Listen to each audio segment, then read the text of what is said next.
You know, most people don't realize that very few police officers ever fire their weapons during a whole career.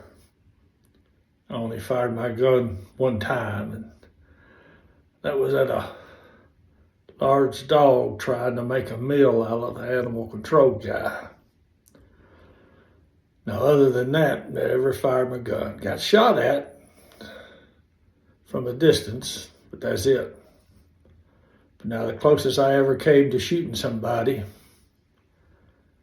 was 5 times, just 5. And I'm talking about finger on the trigger, getting ready to pull back. Now, of those 5, one fella had a butcher knife and he was drunk.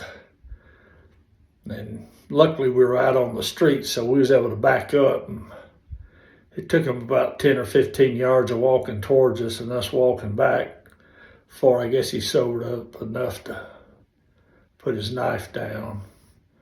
Now the second one was a fella and he had a .38 caliber pistol. He was a mental consumer. And he come up on his porch.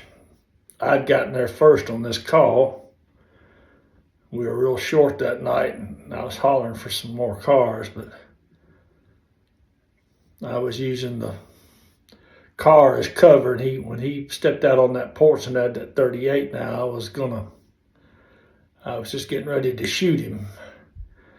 But now one of his brothers run up on the porch and grabbed him and got the gun away from him, which I'd have felt bad about having to shoot that fella, but now I don't want to get shot. Now the third time, fella had a big steel pipe in his. It was this fella and his wife, and they was into it with their son, young son, probably 18 or 19, but they was out there on the street fussing and fighting. We got there, we got them separated. Young fella, he said something ugly to his mama, and his mama, she picked up a quart bitter bottle that was laying there in the grass, and she hit him over the head with it. And I grabbed the young fella and my partner. He grabbed the mama. Well, the husband / daddy, he done walked off down the street. When he saw that, he picked up a pipe. Well, I had that fella in handcuffs.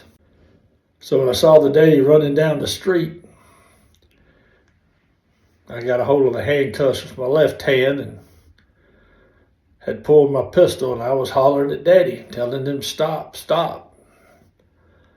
Because I thought, here he is, I'm going to have to shoot this fella. And I don't blame him for picking up that pipe.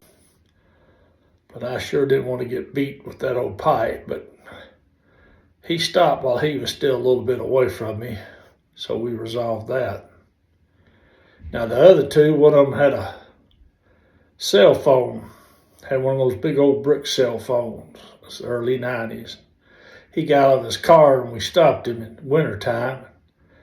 Partner and I done started walking to the car. He stepped out and he threw back that big old long winter coat. It was one of those wool ankle length coats, and he threw it back like an old Western gunfighter.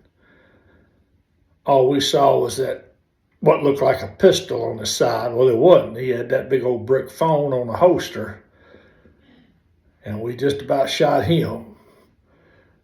And once we figured out that it was just a phone that he had, we was thankful. He was thankful. We all had a big group hug together because we hadn't shot the fella, and he was appreciative we didn't shoot him. Now that last one, fella had a cell phone. He stepped out of the car when I was up there. All I saw was just something on his belt. And I started grabbing at it and trying to get my gun out of the holster, because I thought, dadgummit, I done got up here and now he's going to get the drop on me. And I had my gun out and I was down around my hip with the gun, and I was just going to start blasting. But then I figured out what he had, and I had another group session hug with this young fella here, because now that would have been bad. It's bad enough I think you got to shoot somebody. Of course, not as bad as getting shot or getting hurt by a bad guy. But now I sure would have felt bad about shooting a fellow with a cell phone or a pager. So that's it for me. So just remember, you see all these movies, they either portray the police as totally stupid or incredibly violent. We're generally somewhere in between all that.